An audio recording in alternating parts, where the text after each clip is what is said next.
What is up, everyone? Welcome back to the Knowledge Heist Podcast. I'm just playing with you. This is actually a tutorial. This is my first time doing this kind of video. And I felt inclined to do so because I've been getting a lot of questions on how I do my personal content. I don't want to sound like every YouTuber like, oh yeah, I got a bunch of questions. But I have been getting enough questions where I feel like it'd be useful if I created something like this. And I know I'm not the first one to create things like this. However, I was actually wanting to challenge myself to do something like this and show you guys so that way you guys feel encouraged to do so and reach out with any questions. So that being said, I'm going to show you how to do content like the one on the screen right now.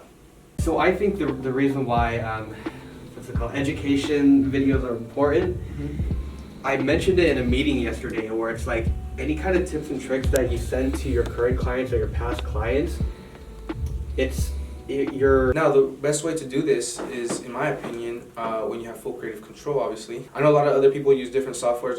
I'm actually inspired by Gary Vee. I'm not sure, I know his team uses Adobe products. They could vary, obviously. But as for this tutorial and for this video, I'm actually going to show you how I do my edits on After Effects. Now, I know a lot of people, I tell people that like, dude, why do you use After Effects? You should use Premiere Pro. Like, to be honest, I actually took a course on After Effects back in school. I only needed it for 2 projects, and I kind of liked it. Didn't even think about Premiere Pro, and everyone tells me like, yo, it's so much easier. I have been using it lately, but not for these type of edits. So that being said, let's go and check out my screen. So I'm gonna open up After Effects. Now, if you're not familiar with After Effects, I do suggest you, if you are a student, you could get a student discount. You do pay $20 to get the whole creative suite, which is pretty sweet. I'm no longer a student, but I still get those perks. So don't let Adobe hear that. Anyways, so here we are in the interface. If you are familiar with After Effects, this is your interface. If not, don't get overwhelmed. It's pretty straightforward. This is over here your project bin. Right here you get the settings to do new composition, and down here is going to be all your footage, logos, and all the fun stuff once you get to see it. So I hope my After Effects doesn't act up. It has been acting up lately because I'm not quite sure, to be honest. I'm not an expert at this. However, I do feel confident enough to show you how I make my edits. So that being said, let's open up my some footage I have here. Let's try the Gold House Media personal. No, let's go back to Office Day. And my boy BQ is gonna get a nice little feature here.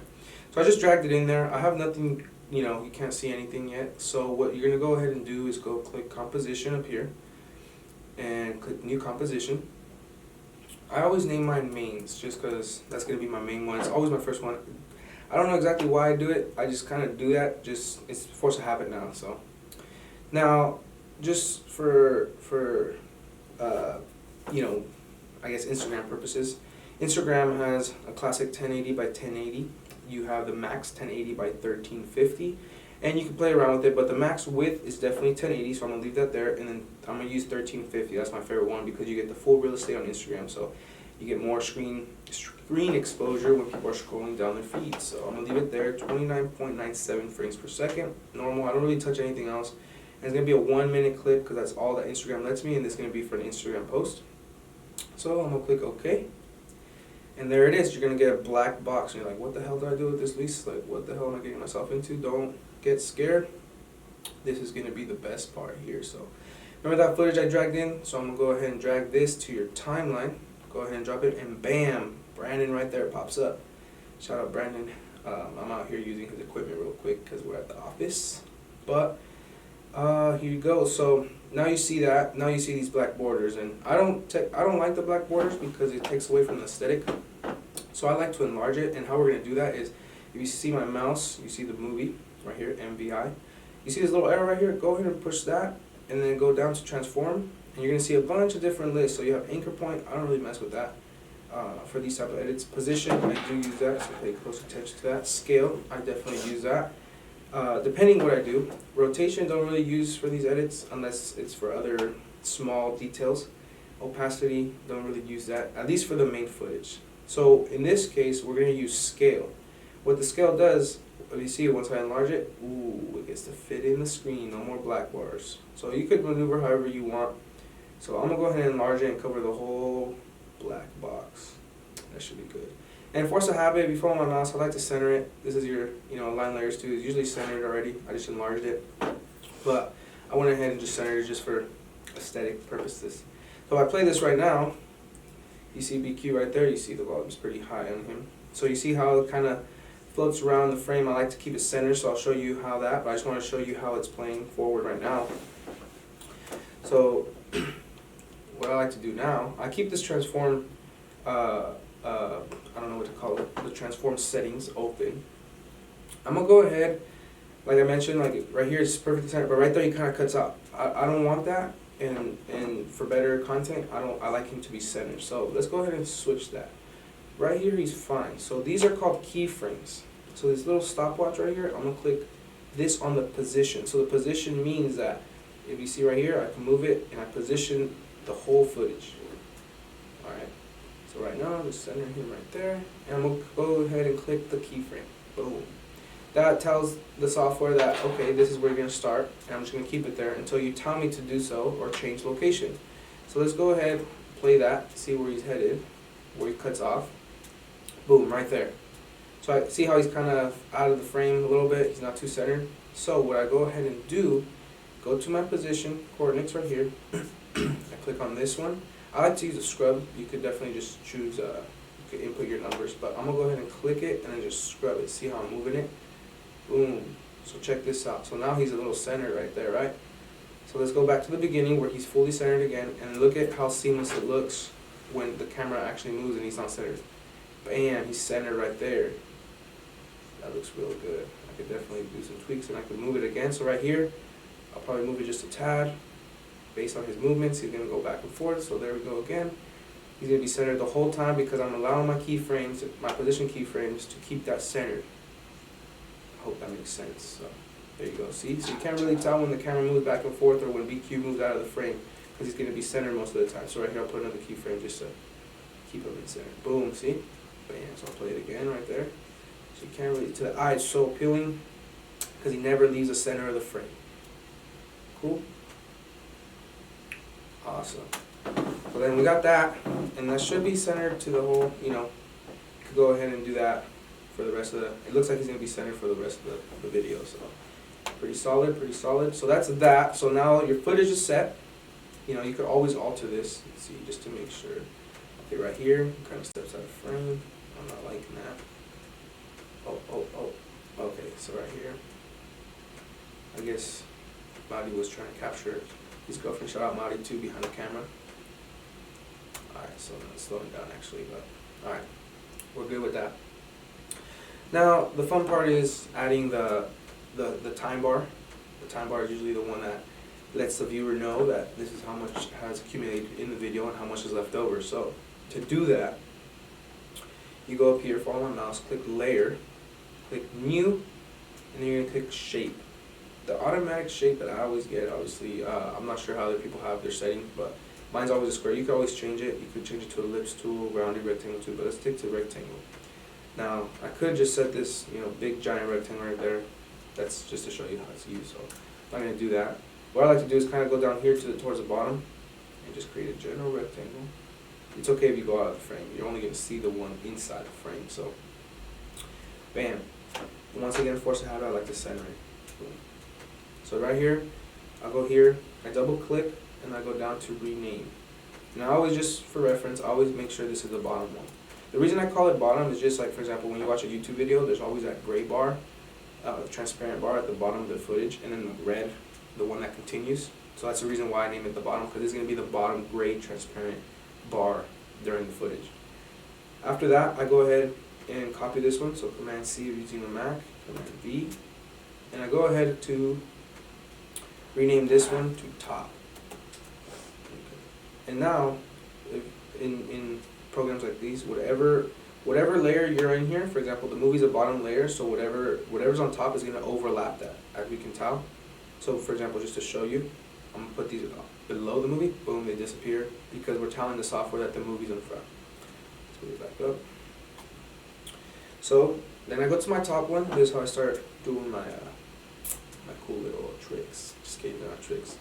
Go down to contents, open rectangle 1, and right here fill. So we see that the color's gray.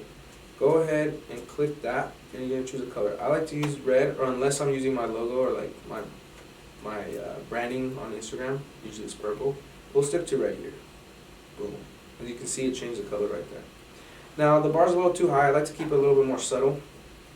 So I'll go ahead is double this one and then choose this one as well and then go down to transform and then position. So I like to bring it a little bit down. Check this out. Once you bring it a little bit down, bam, I like it to be like right there. That's what I like because it's not too bulky. It's like subtle right there. So that's excessive. Okay. Now same thing with positioning. We're gonna work with the positioning. So you make sure you click on the top one, open the arrow right here, and transform. And suppose it's closed, you click transform.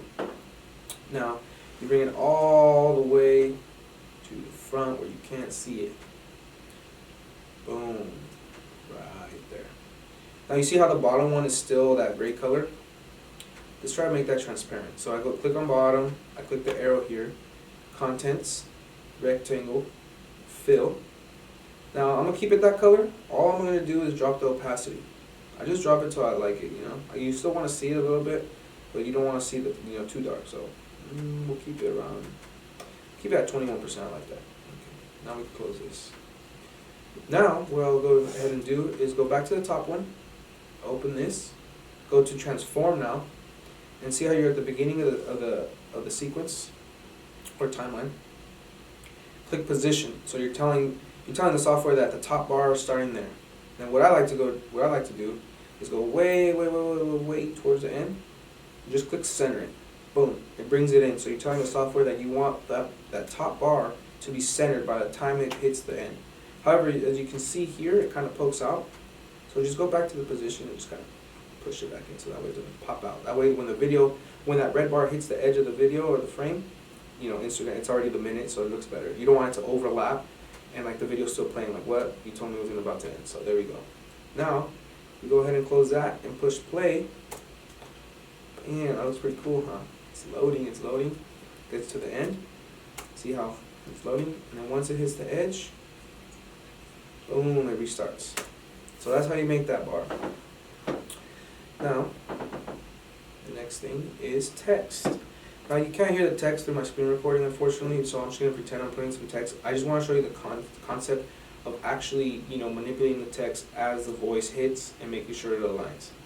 So let's pretend you guys can hear what he's saying. And let's suppose he says, welcome. If I could spell welcome, guys. Today is Sunday. Okay. Can't spell it, I guess.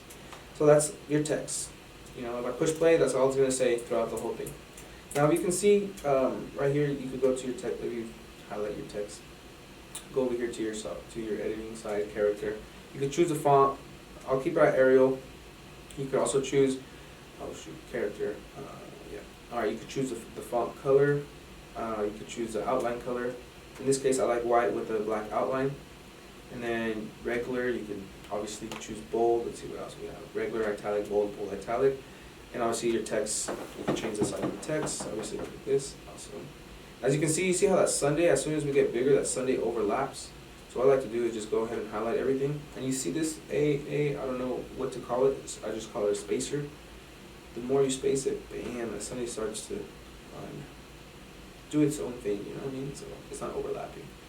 So we'll keep it right there. Cool. We'll play it. Welcome, guys. I can't even spell it. It says guy.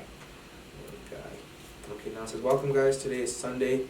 Now it just stays like that, but obviously he's talking, so you want it to align. So what you do is go to the front, to the beginning of your sequence. Go down on your text, and you have text and transform. Actually, just let's make sure it's aligned to the frame. So go back up here to align, and make sure you're highlighted on the text, and boom, align. All right, now it's aligned to the frame.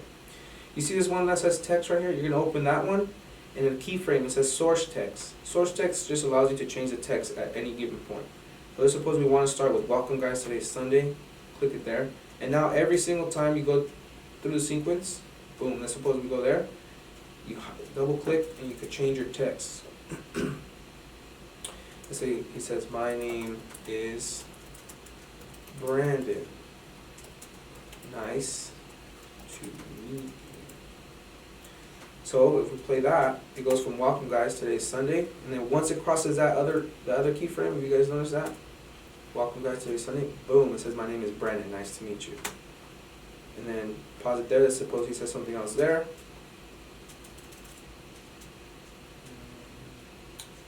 You could probably definitely speed this up when you watch it, if you do watch it. Let's say, what is your name?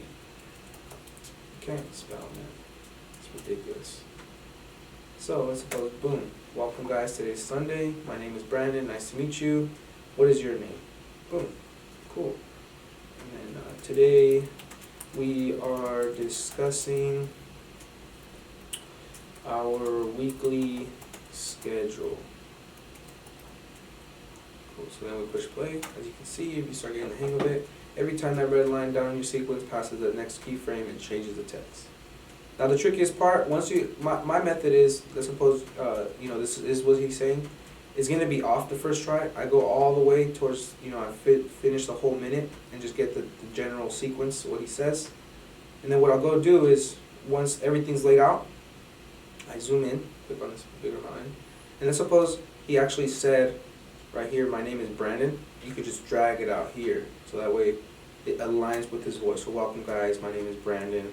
Let's suppose this one, he says, what did we put here? What is your name? Let's suppose he actually said it right at this moment. You could just drag it. Does that make sense? Go ahead and drag this one too. Let's suppose at this second he said, today we are discussing our weekly schedule. But he said it, in reality, he said it at this time. So we could just drag it over here. So that when we play it, it actually aligns. Welcome guys, today's Sunday. My name is Brandon, nice to meet you. What is your name? Today we're discussing our weekly schedule. And so on. So that's the concept with text. So far we got the text. It's looking good, guys, looking good. The text, we got the bar down there. Now, the rest is just the little add-ons. So I like to go ahead and add, I need to organize this. But I like to go add, if I could just find it. Let's see, okay, my Gold House Media logo. I'll go ahead and do that. And then, where is my personal? Okay, name tag. So I'll go ahead and get these and drag it into my bin. I guess I just dragged it. My name tag, I'll do the logo there. Cool. So I'll go ahead and drag this, and again, I want to position on top of everything so it stays on top of the video. As you can see, I don't want it there, it's too big. So I'll go ahead and open the contents here. Transform. First thing is, I'm going to scale it down. Boom. Let's see what side I like that one. Okay, cool. And then I'm going to position it. And then make sure, right now I'm still on text, so make sure you go back up here, click on the arrow, and just drag it to where you want to position. I usually position myself up there. Cool. Now, same thing with the logo. As you can see, the logo is humongous. Boom. Can't even tell it's a logo. Transform. Scale it down. To be honest, I already know what scale I like, so it's going to be 1.5. Scale it to whatever you want. Same thing, make sure you got the arrow. Just drag it up. Make sure you drag it up. I like to put it in this corner to make sure. I kind of eyeball it to make sure it's aligned. That's pretty much it. And boom. That's that. You go to the beginning, and you got yourself some nice looking content, if you ask me. So yeah, there you go, guys. That's the general concept. Obviously, I don't have the rest of the text here, but you get the general idea of how to add the bar, how to add the text, and any other extras, your logo, your branding right here. That's me right there. And then, boom, there you guys go. Obviously, you just save your file, and then when you're ready, just export it. So there you guys have it. I hope you guys like that one. It's my first time doing a tutorial like that. Something simple. I thought I couldn't do it, but then I dove into it, and now I want to share it just based on the questions that people have been reaching out. Like, oh man, I like your videos. How do you do that? There you guys have it. Reach out with any questions. If you are familiar with this channel, go ahead and give it a like. If you're new to this channel, Knowledge Heist is where my podcast is hosted, and I also do vlogs and also do, it's my first tutorial, but go ahead and like and subscribe, comment, reach out to me on Instagram, all that good stuff. So as always, keep striving, guys. Let's get it.